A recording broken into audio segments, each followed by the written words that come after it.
there are so many points, so many words which are very familiar to me, but at the same time, some of them are not very, not clear to me. So we'll discuss all about them.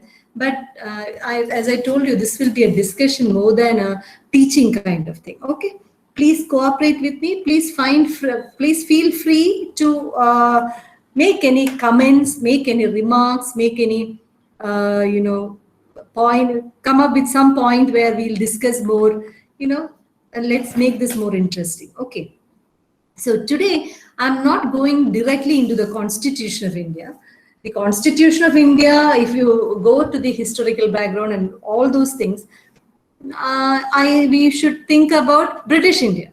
So it starts, whether you like it or not, the history as well as the history of the Constitution of India starts with British India. So once British had decided to give independence to India, the whole India, which was then known as British India, consisting of both India and Pakistan. There was, at that time, India and Pakistan were a single country. Then there was only a demarcation or a boundary between British India and what was the other country near to it? Afghanistan. So there was a boundary between Afghanistan and India, which was known as Durand Line. Durand, D-U-R-A-N-D, Durand Line. And shall I start the presentation so that this is the way in which I can, it is easier for me rather than PPT. Okay, I'll as and when it is required, I'll go to the PPT mode also. But today I'm not going to resort to any PPT. Aditya, can you see this? My board? Yes, ma'am, it's visible. Okay. So, as I told you, at the very first start, you have only, 1 second.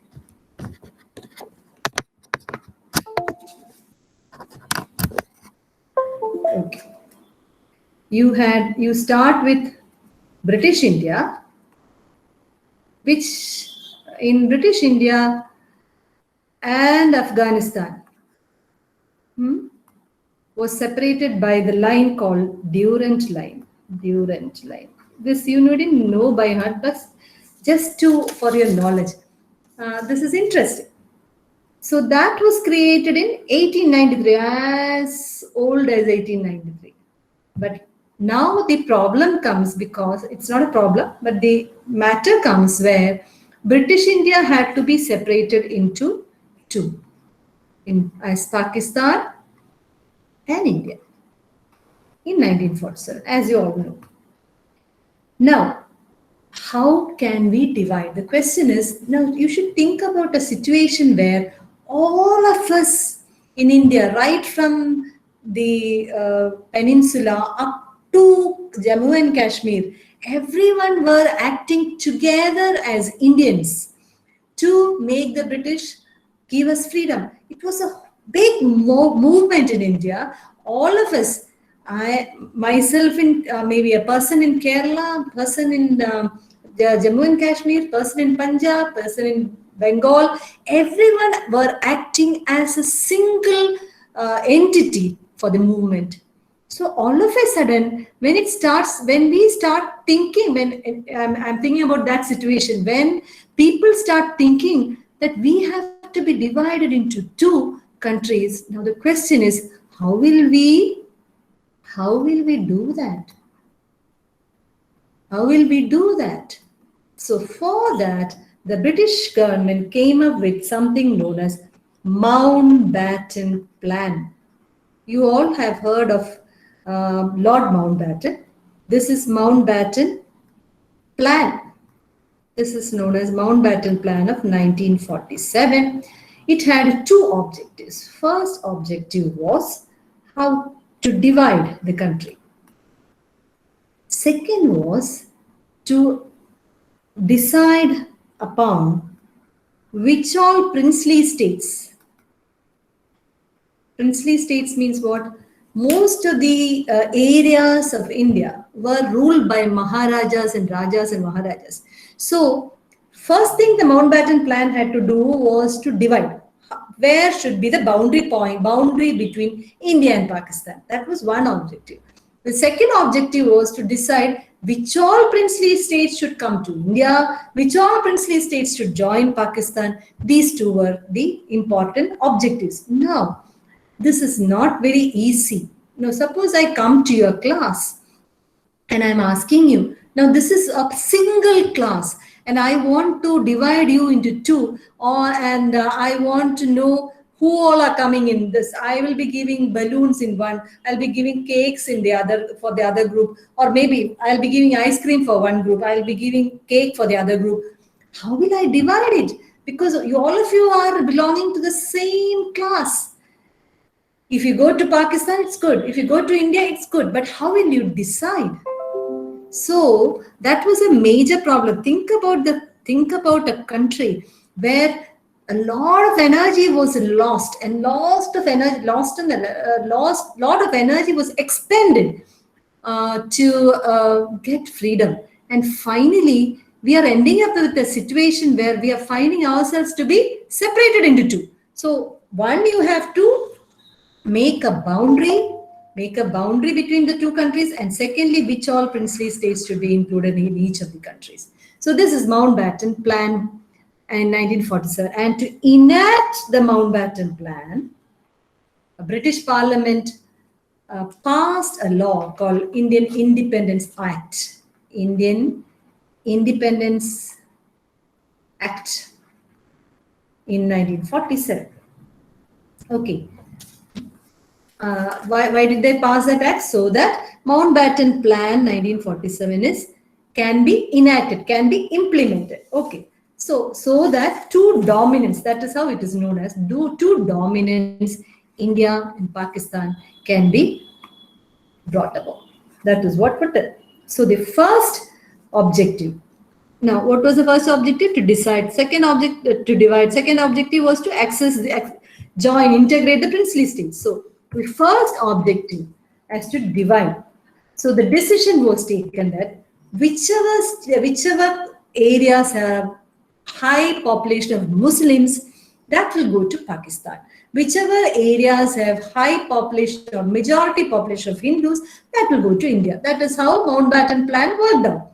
Now, two problems came up on two provinces. Two provinces and problem. Which all provinces? One is Punjab and the other was Bengal.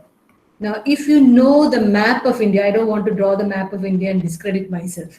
I am not good at drawing things. In the map of India, if you can imagine, Punjab is on the left-hand side, very much near to, that is on the left-hand side, means it is on the west. And Bengal is on the east of India, very much near to Pakistan and very much near to Bangladesh, which was earlier East Pakistan. So in these two provinces, in Punjab as well as Bengal, the population of Muslims and Hindus were almost equal. So how can you draw you should draw the boundaries, isn't it? Or the borderline. How will I draw the boundaries there? Did you understand? I don't know whom to call. Gokul Krishna. Gokul Krishna. Gokul Krishna Randu. Gokul Krishna P. Is there? You're not there. Darshana. Hello. Gokul Krishna. Did you get the concept, or are you understanding what I'm telling you? Yes, ma'am. No, Gokul, one more thing. How many, do we have anyone in your class who is coming from, who's not a Keralite? Yes, Miss Varun is there. I'm from Jammu. Oh, Varun. Varun, are you there? Varun Kumar. Anna. Yes, Miss. Yes, ma'am. Okay, Varun, this is going to be a good discussion. You are also there, no? You can help me. You are a person right from Jammu and Kashmir. Okay, we'll come to that discussion later. Okay, Varun. Okay, So now that we have a case where two provinces are having equal population of Muslims and Hindus, boundaries had to be drawn. So British government put up two boundary commissions. Two boundary commissions were appointed, one for Punjab and one for Bengal. Both were headed by Sir. You have to remember this. Cyril Radcliffe. Have anyone heard of this name? Cyril Radcliffe. He reached India on 8th July 1947. This is a very important date in the sense by the significance I'll tell you later. Cyril Radcliffe, Sir Cyril Radcliffe, reached India on 8th July 1947, very shortly before we got independence, to decide upon the boundaries between India and Pakistan, mainly near Punjab and Bengal. Okay, so the difficulties faced by Cyril Radcliffe is that one is he had only limited time. Okay, second thing is he had only limited expertise. He was not an expert in that, in the sense he reached India on 8th July 1947. He is visiting India for the very first time. Prior to that, he had no idea of what Indian culture is. He doesn't know the religious tension in India, nothing about India. He was a complete novice in that sense. The third thing is that he was given the maps and census reports of India, which were all outdated ones. Census means the population of people are known from the census, and maps, they were all obsolete maps, or they were all inaccurate maps. So with these things in hand, Cyril Radcliffe came up with the boundary between Pakistan and India in these provinces, Punjab and Bengal, which is known as Radcliffe Line. And he came forward with this boundary on 17th August 1947. That is, even though Pakistan got independence on 14th August 1947, and even though India got independence on 15th August 1947, the boundary line between India and Pakistan, namely Radcliffe Line, was fixed or came into force only 2 days after that, on 17th August 1947. So that was the first objective of Mountbatten Plan. This is nothing that is connected to Constitution of India. This is how you come to the Constitution of India. I just wanted to make it a foundation is being laid. It is laid. So the first objective of Mountbatten, as to draw the boundary, has been now taken care of. The second objective, what was the second objective? Second objective was how to access, how to integrate the princely states. Two options were there. Princely states, as you know, is nothing but the states or areas which are being ruled by Maharaja and Maharaja, etc. So princely states. Princely states. Princely states had three options. What was one first option? As you know, to join India. Second was to join Pakistan. Third was to remain independent. Okay. So again, it's not that easy. Now when I'm speaking to you and when you hear this, it may look boring, it may look very easy. Why are we learning all these things? But there is a lot of effort, lots and lots of effort and dedicated work that had gone into making our lovely country called India, of whom we are all citizens. So you have to know the paths through which, the difficult path through which people have worked or walked, so that now we are able to enjoy these privileges. Now, for the accession, for integrating the princely states to India, 3 persons were a mission. For this mission, 3 persons were assigned. One was, as you all know, Sardar Vallabhai Patel. Second person, VP Menon, Mr. VP Menon. And the third person was none other than Jawaharlal Nehru, our own then Prime Minister, and Lord Mountbatten, of course, helped with all these things. So a number of hundreds and thousands of negotiations were carried out. Negotiations means discussions. If we are between these people and these persons and the princely states or the Maharajas, Rajas, etc., so as to integrate them to India. So Lord, and you should know that this approach is commonly called as carrot and stick approach. This approach, negotiation approach, is known as carrot and stick approach. Does anyone know what is carrot and stick approach? Anyone? Try. Reward, punishment. Rewards versus punishment. We want? Can you paid varnittu parayane? Introduce yourself. Tell your name and say it. Tell me. Yeah, reward versus punishment. I'm not able to understand. Who is speaking? Varun? Yes, ma'am. Varun, what was it? Ma'am, if anyone joins, means they will get rewards or gifts. Correct. And if they will not join. Correct. Varun, you are correct. There are two things that can be given. Either carrot or stick. What is the carrot? If you, on the one hand, if you join us, if you join India, then incentive will be given. One kind of incentive will be given. Incentive, which is known as privy purse. Privy purse incentive will be given. What is that? Now you know all the Maharajas even now they get some fund for maintenance. Their maintenance. Suppose I am a prince somewhere.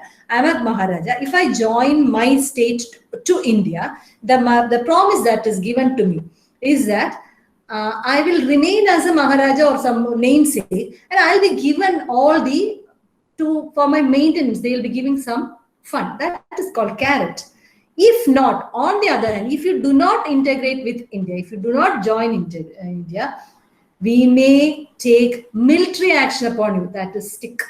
A military action can be taken. So this was the approach for integrating. So you should remember that though it is easier said than done, there was 565 princely states. The number of princely states was so high, and of which 552 were in India and 13 was in Pakistan. This is the picture. And we signed these important persons, and all those committee were very victorious in signing the Instrument of Accession. You should have heard this name. Instrument of Accession. This is very important name. Instrument of Accession means it is like a treaty between Indian government and the Maharaja. Okay, so that he will join India and he'll take the carrot. And they will adopt Indian constitution also. The treaty also says that they will adopt Indian constitution. So how many of them joined like that? 549 of them agreed to this, and they signed the Instrument of Accession. So how many are remaining? Of the 552, 549 of the princely states signed the Instrument of Accession and joined India, and they accepted that they will adopt Indian constitution as well. But there were 3 important states which remained, did not join like that. The first was Junnar. Junagadh. Second was Hyderabad. And Arun, what was the third one? Jammu and Kashmir. Jammu and Kashmir. Jammu and Kashmir. These three princely states did not accept or they didn't want to join India in one sense. What was the problem in each case? Let's check. What is the case? In Junagadh, the Nizam was Muslim. The ruling leader, Nizam, was a Muslim leader. But the population was majority Hindu. Majority Hindu. So the people, most of the people wanted to join, they couldn't accept the fact. So what happened was they put forward a referendum. What do you mean by referendum? The people had to vote and see, and who will vote for India. Majority vote went for India, and so Junagadh joined, or it signed the instrument accession and joined India. So that was okay. Hyderabad was the richest princely state at that time. Nizam wanted to remain independent. He wanted to remain independent. Okay. But problem was that there was chaos within the state, so many religious unrest and lawlessness came. Okay.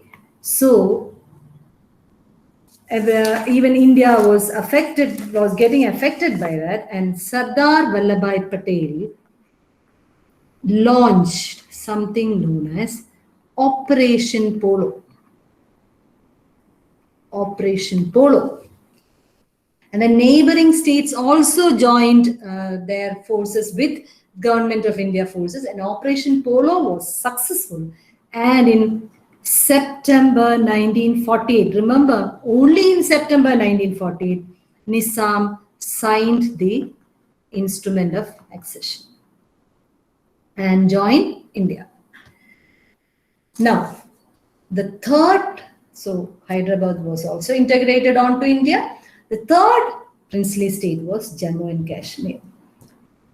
Jammu and Kashmir was a little bit, I don't know, you can correct me if I am wrong somewhere. Okay. Jammu and Kashmir, Varun, sir.